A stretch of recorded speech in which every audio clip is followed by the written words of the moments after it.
Good morning student, how are you? So एक बार फिर से हम मुलाकात कर रहे हैं और हम डिस्कशन कर रहे थे हमारे फर्स्ट चैप्टर का, that is chemical reaction and equation. तो उसमें आपसे मेरी एक सजेशन है, एक रिक्वेस्ट है बेटा कि आपको फर्स्ट चैप्टर में जितने भी केमिकल फॉर्मूलाज दिखते हैं, जितने भी मॉलिक्यूल दिखते हैं, आप उनको एक जगह लिख लीजिए। इससे होगा क्या, जैसे मैंने बोला कॉपर सल्फेट, तो आपको तुरंत माइंड में आना चाहिए सर कॉपर सल्फेट मतलब CuSO4। ठीक है, तो तुरंत आप समझ जाएंगे। जैसे यहाँ पे लिखा हुआ है CaO, तो मैं बोलूंगा लाइन, तो तुरंत आपको बोलना है सर CaO, तुरंत समझ जाना है। तो आपको सारे फॉर्मूले एक जगह रखना है। ठीक है, ओके, समझ में आया?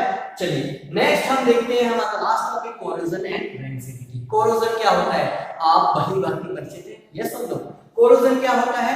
कोरोजन जनरली आयरन पे देखा जाता है। ठीक है, अगर आयरन को मैं ऐसी जगह रख दूं जहां वाटर भी है और एयर भी है, और सब जगह होता है ऐसा क्योंकि एयर में वाटर होता ही है, तो अगर आयरन को वाटर में या एयर में खुला छोड़ दिया जाए तो होगा क्या, उसके ऊपर एक लेयर चढ़ जाएगी ब्राउन कलर की।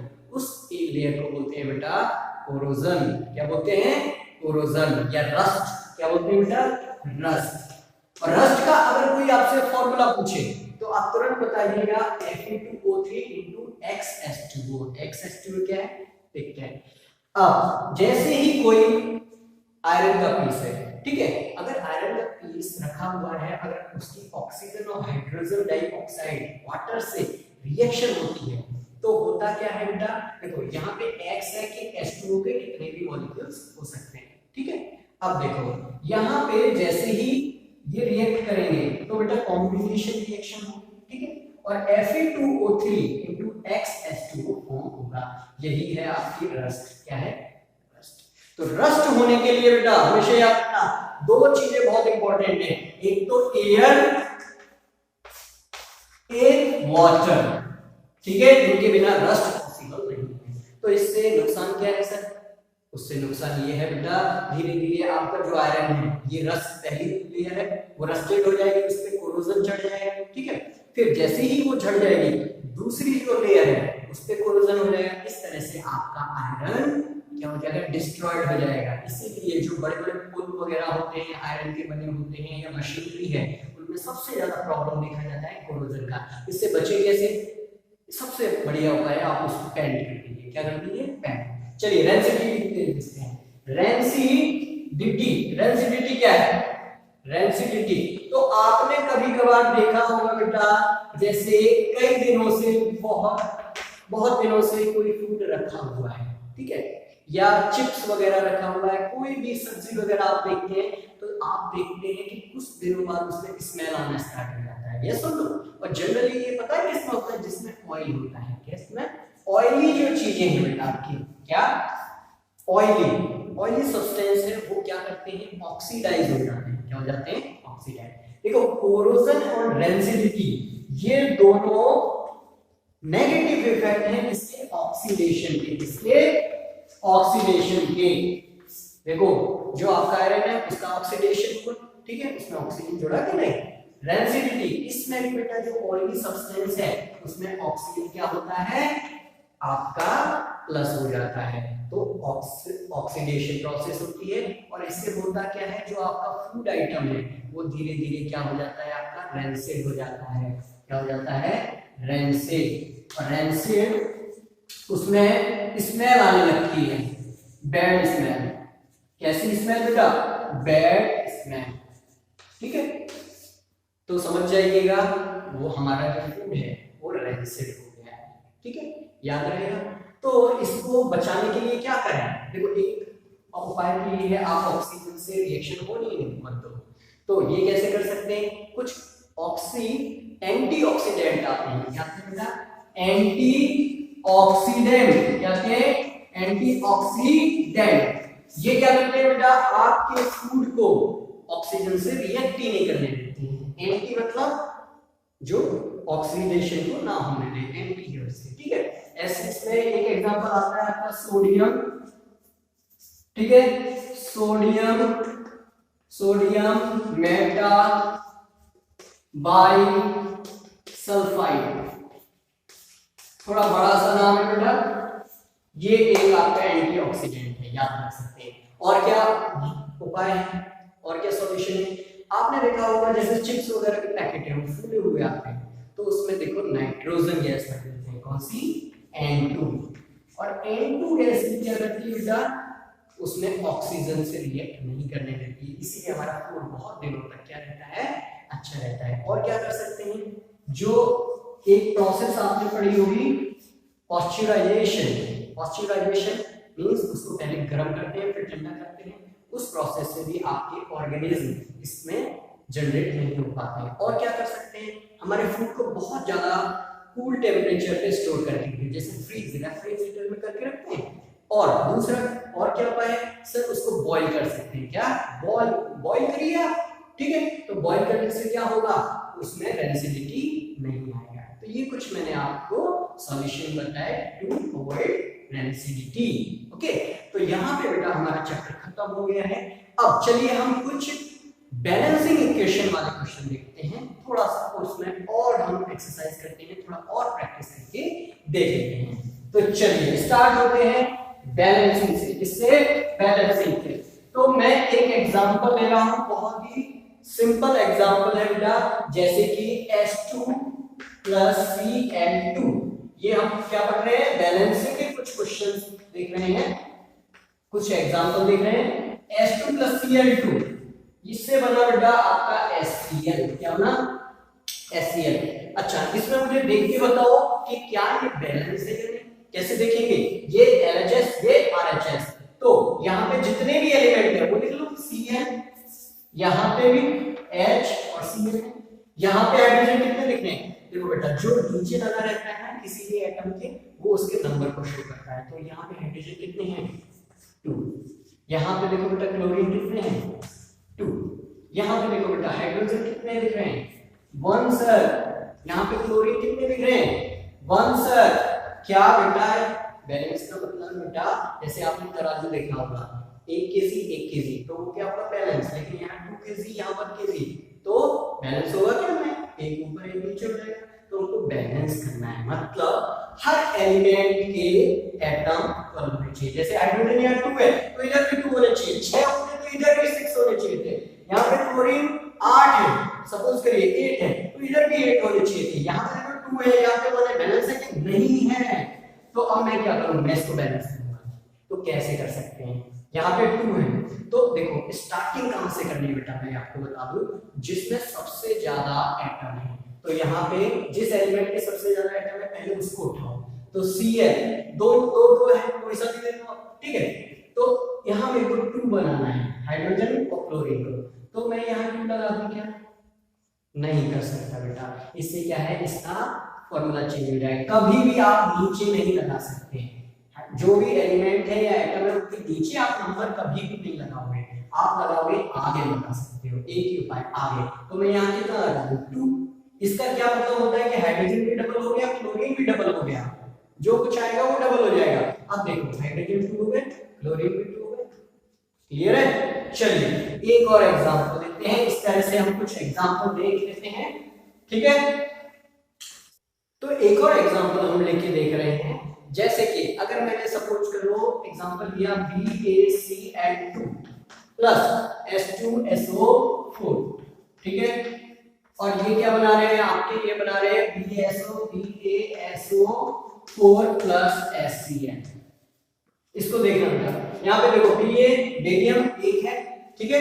क्लोरीन में देखो 2 है, यहाँ पे बेटा 1 है, मतलब अनबैलेंस्ड है। क्या है? अनबैलेंस्ड है। इसी तरह H2 यहाँ पे 2 है, हाइड्रोजन 2 है, यहाँ पे कितना बेटा? 1 ही है। तो चलिए हम बैलेंस करना स्टार्ट करते हैं। कौन कौन बैलेंस नहीं है?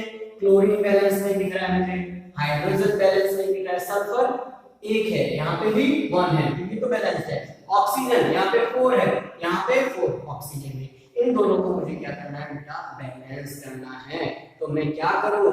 मुझे यहाँ पे 2 दिख रहे हैं क्लोरीन, यहाँ भी मुझे 2 करने पड़ेंगे, यस और नो, ठीक है? तो कैसे करूं? हाइड्रोजन भी मुझे 2 करने हैं। क्या बेटा मैं यहाँ पे 2 लगा दूं? अब देखो हाइड्रोजन भी 2 हो गए, क्लोरीन भी 2 हो गए, बाकी सब तो बैलेंस है। समझ में आया? इसी तरह से हम बैलेंस करते हैं। क्लियर?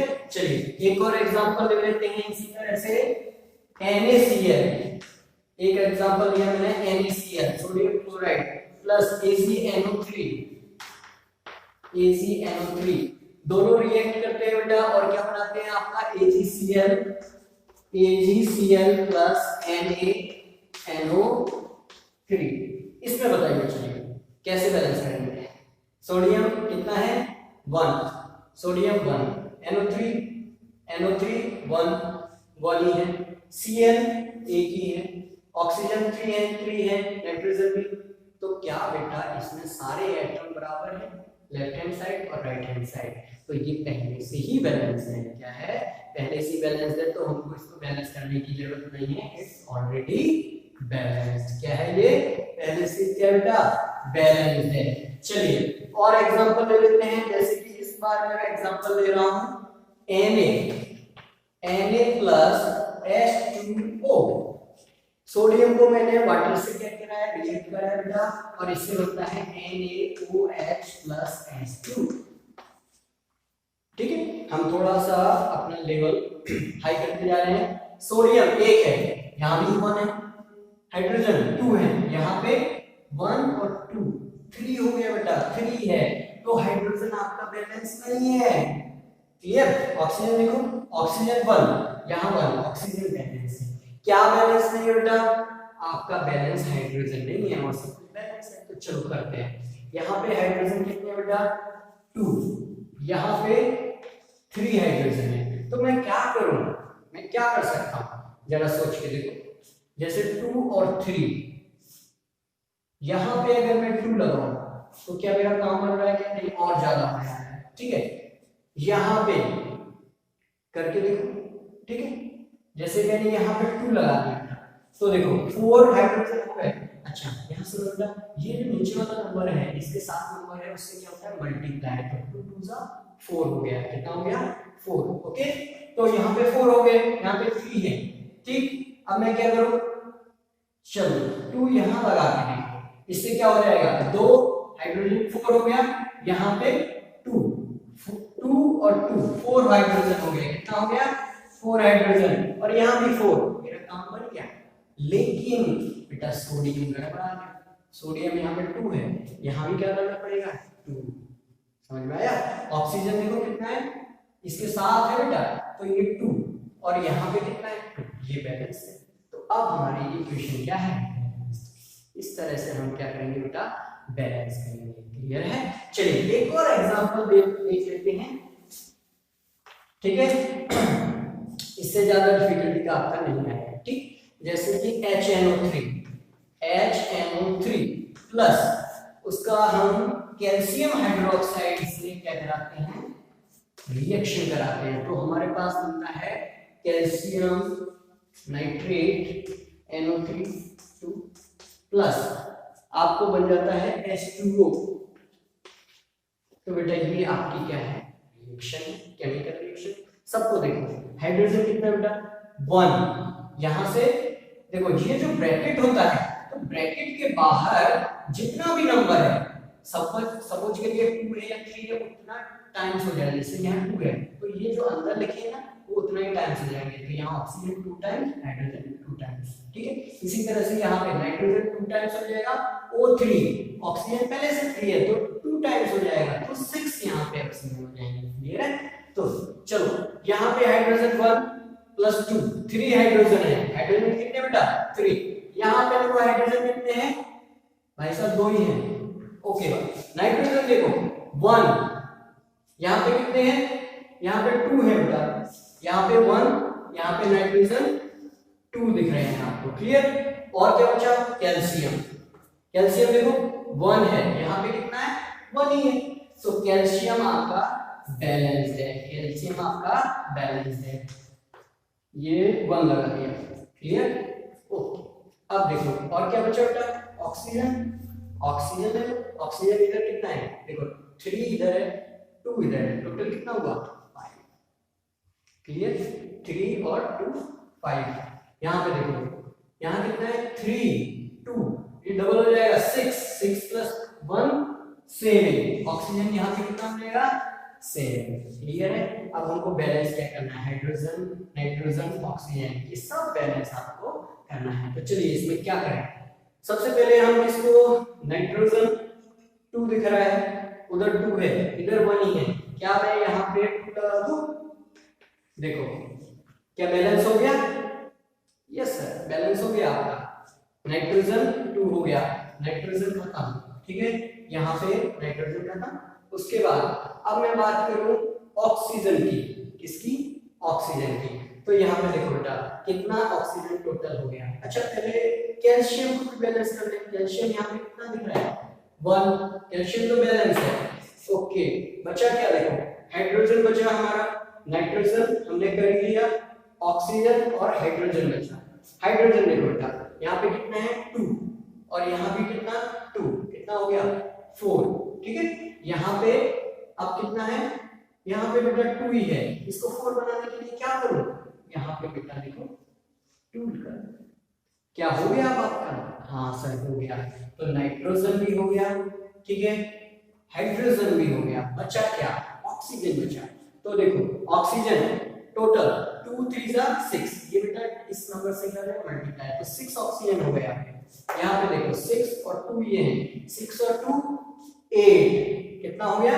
8। यहाँ पे देखो बेटा 3 2 जा 6 और 2 ऑक्सीजन, 6 + 2 8। तो ये तो अपने आप बैलेंस हो गया, हमको कुछ करना ही नहीं पड़ा।